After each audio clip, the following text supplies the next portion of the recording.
ماہ شعبان کے پہلے جمعے کے دن سب لوگ صرف ایک سورت پڑھ لیں، تقدیر اور نصیب بدل جائے گا۔ بسم اللہ الرحمن الرحیم۔ ناظرین، ماہ شعبان کے مبارک مہینے کا مبارک دن آ گیا۔ جمعے کا دن تمام دنوں سے افضل ہے اور اس دن نبی کریم صلی اللہ علیہ وآلہ وسلم کے نام کا وظیفہ بہت ہی خاص اور مجرب ہے۔ ماہ شعبان کو شعبان کہنے کی وجہ یہ ہے کہ شعبان شعب سے ماخوذ ہے، جس کا معنی ہے نکلنا، ظاہر ہونا، جو کہ اس مہینے میں خیر کثیر پھوٹتی پھیلتی ہے اور بندوں کا رزق تقسیم ہوتا ہے اور تقدیری کام الگ ہو جاتے ہیں۔ اس وجہ سے اس مہینے کا نام شعبان رکھ دیا۔ شعبان اسلامی سال کا آغاز 8واں قمری مہینہ ہے، جس کا نام ہی خیر و برکت کی تقسیم، انعامات اور عطا یا الہی کی فراوانی پر دلالت کرتا ہے۔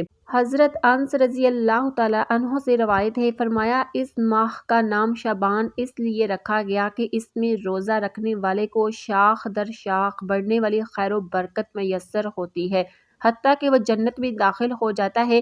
شعبان میں 5 حرف ہیں، شین، عین، بے، الف، نون۔ ان میں سے ہر حرف ایک ایک بزرگی کی نشاندہی کرتا ہے۔ یہ 5 انعامات اس ماہ شعبان میں اللہ کی جانب سے بندوں کو عطا کیے گئے ہیں۔ حبیب خدا صلی اللہ علیہ وسلم کا ارشاد ہے، شعبان میرا مہینہ ہے۔ ماہ شعبان کو رسول اللہ صلی اللہ علیہ وسلم نے اپنا مہینہ قرار دیا اور اس کو اپنی جانب منسوب کیا ہے۔ اس کے بعد شعبان کے دیگر فضائل ذکر کرنے کی حاجت نہیں رہتی، کیونکہ جو مہینہ نبی کریم صلی اللہ علیہ وسلم کا ہوگا وہ عظمت بزرگی میں بھی غیر معمولی مقام رکھتا ہوگا۔ حضرت صلی اللہ علیہ وسلم سے دریافت کیا گیا کہ روزوں میں بہتر روزے کون سے ہیں؟ آپ صلی اللہ علیہ وسلم نے فرمایا، شعبان کے روزے۔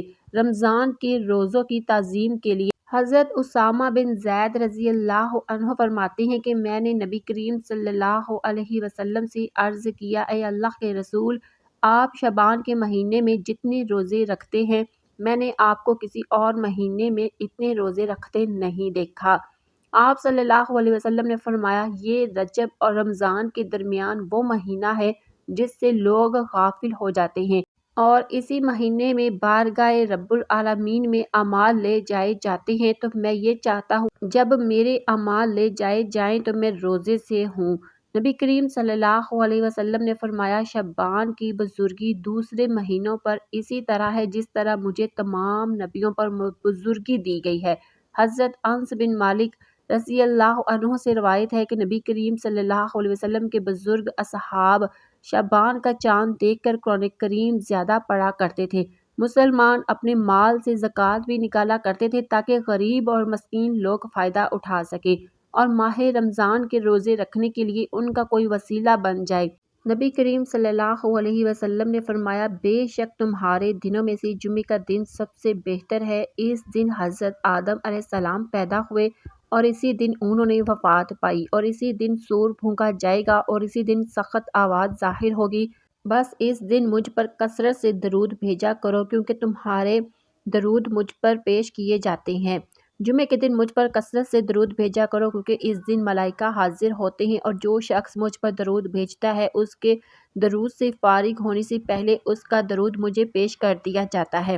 حضرت عبداللہ بن عباس رضی اللہ عنہ روایت کرتے ہیں کہ نبی کریم صلی اللہ علیہ وسلم نے فرمایا، روشن رات اور روشن دن یعنی جمعے کی رات اور جمعے کے دن اپنے نبی پر کثرت سے درود بھیجا کرو۔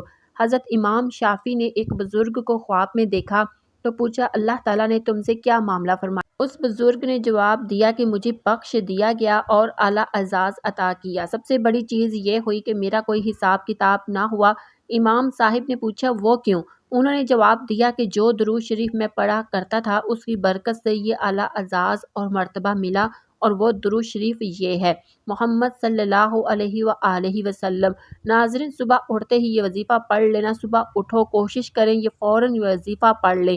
آپ چاہو تو اس وظیفے کو پورے دن میں کسی بھی وقت پڑھ سکتے ہو۔ یہ وظیفہ میری بہنیں میرے بھائی دونوں پڑھ لیں۔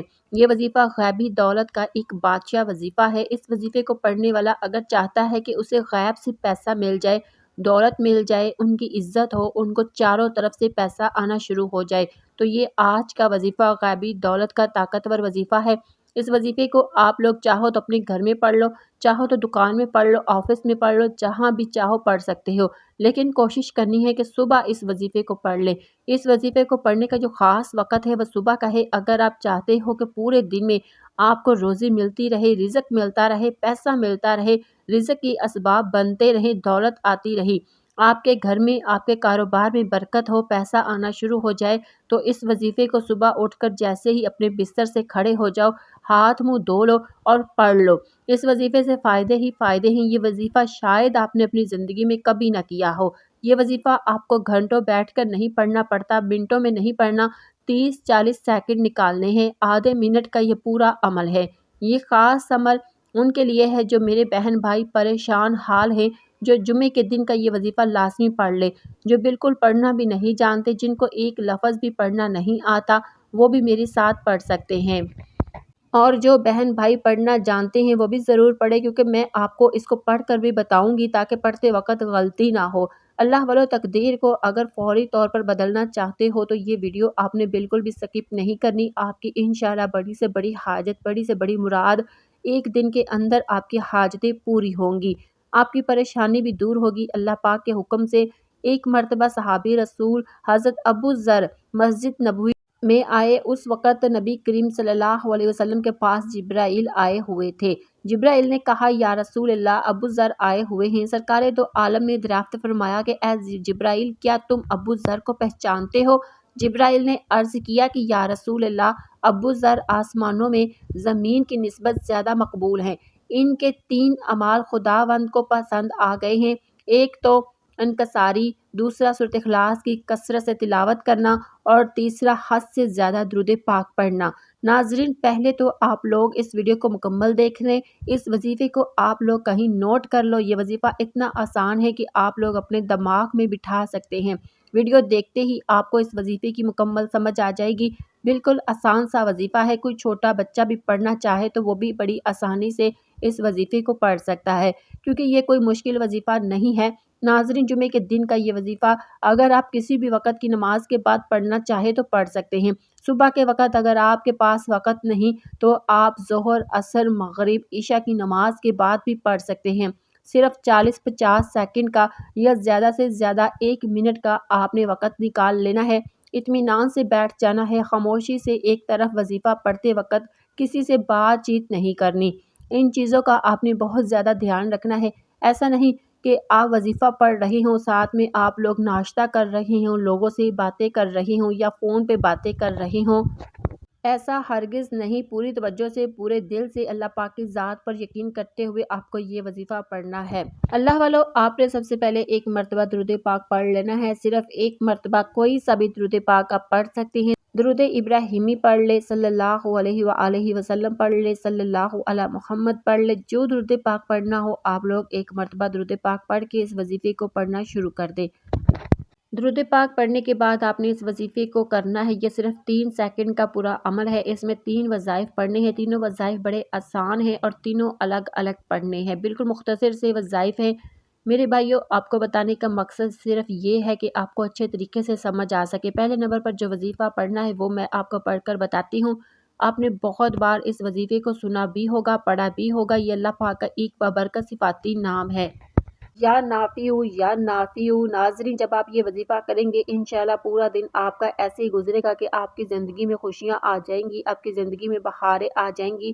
تو آپ ایک دن کا یہ عمل کر لیں، کامل یقین کے ساتھ کرنا ہے۔ جو صحیح کامل یقین کے ساتھ کرے گا اس کو ایک دن میں ہی اس کا فائدہ مل جائے گا، اور جو کامل یقین کے ساتھ نہیں کرے گا، جس کا یقین پختہ نہیں ہوگا، وہ پوری زندگی بھی وظائف کرتا رہے، اس کو اس کا فائدہ نہیں ہوتا۔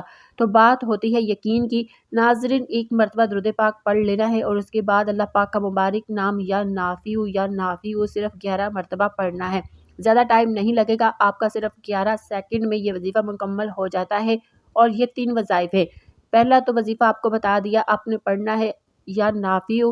یا نافع پڑھنے کے بعد دوبارہ پھر 1 مرتبہ درود پاک پڑھ لینا ہے، اور درود شریف پڑھنے کے بعد آپ نے اللہ پاک کا دوسرا مبارک نام ہے یا مالک، یا مالک، یا مالک، آپ نے اس کو بھی صرف 11 مرتبہ پڑھنا ہے۔ ناظرین اس پہ بھی آپ کے صرف 5 سے 10 سیکنڈ ہی لگیں گے، اس لیے میں نے پہلے بتا دیا تھا کہ یہ اتنا کوئی بڑا وظیفہ نہیں ہے، ہر بندہ آسانی کے ساتھ کر لیتا ہے۔ تو آپ نے یا مالک پڑھنے کے بعد دوبارہ پھر آپ نے درود پاک پڑھ لینا ہے۔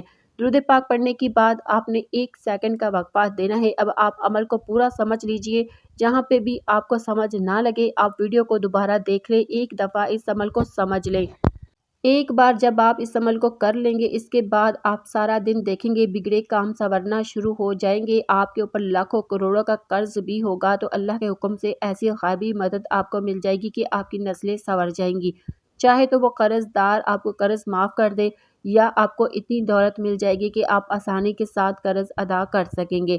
اس کے بعد آپ نے دوبارہ پھر درود شریف پڑھ لینا ہے۔ درود شریف پڑھنے کے بعد آپ نے محمد صلی اللہ علیہ وآلہ وسلم، محمد صلی اللہ علیہ وآلہ وسلم، محمد صلی اللہ علیہ وآلہ وسلم، آپ نے اپنی زندگی میں شاید اس وظیفے کو پہلے کبھی نہیں کیا ہو، میں نے پہلے بھی آپ کو بتایا تھا، تو آپ نے سیدھے ہاتھ کی انگلیوں پر محمد صلی اللہ علیہ وآلہ وسلم پڑھنا ہے۔ آپ نے اس کو بھی 11 مرتبہ پڑھنا ہے، 11 مرتبہ خوب تسلی کے ساتھ آپ اس عمل کو کر لیں، اور اس کے بعد سورۃ اخلاص 21 بار پڑھنی ہے۔ قل هو اللہ احد اللہ الصمد لم یلد ولم یولد ولم یکن لہ کفوا احد، اور اس کے بعد آپ نے دوبارہ پھر وہی درود پاک پڑھنا شروع کر دینا ہے۔ آخر میں درود شریف پڑھنے کے بعد آپ نے ہاتھ اٹھا لینے ہیں دعا کے لیے۔ اس وقت آپ دل میں بھی دعا مانگ سکتے ہیں، آپ چلتے پھرتے بھی دعا مانگ سکتے ہیں، یہ کوئی ضروری نہیں ہے کہ آپ کے پاس وقت کم ہے آپ دل میں یہ دعا مانگ لیں کہ یا اللہ میری جو بھی حاجتیں ہیں، جو بھی میری مشکلات ہیں، جو بھی میری پریشانیاں ہیں، وہ تجھے پتہ ہے تو حل کر دے، بس اتنی دعا بھی آپ مانگ سکتے ہیں۔ لیکن ہر عبادت کا جو مغز ہے وہ دعا ہوتا ہے، تو کوشش کریں کہ آپ کے پاس اتنا ٹائم مل جائے، آپ تسلی کے ساتھ خوب گر گرا کر بھکاری بن کر اللہ پاک سے دعا مانگنا شروع کر دے۔ آپ کی پریشانیاں دور ہو جائیں گی، بیماریاں ختم ہو جائیں گی، حاجتیں پوری ہو جائیں گی، لاکھوں کا قرض ہے ادا ہو جائے گا، آپ کے اوپر مالی تنگی ہے وہ ختم ہو جائیں گی۔ ناظرین کوئی بھی وظیفہ نماز کے بغیر مکمل نہیں ہوتا، آپ نے 5 وقت کی نماز لازمی ادا کرنی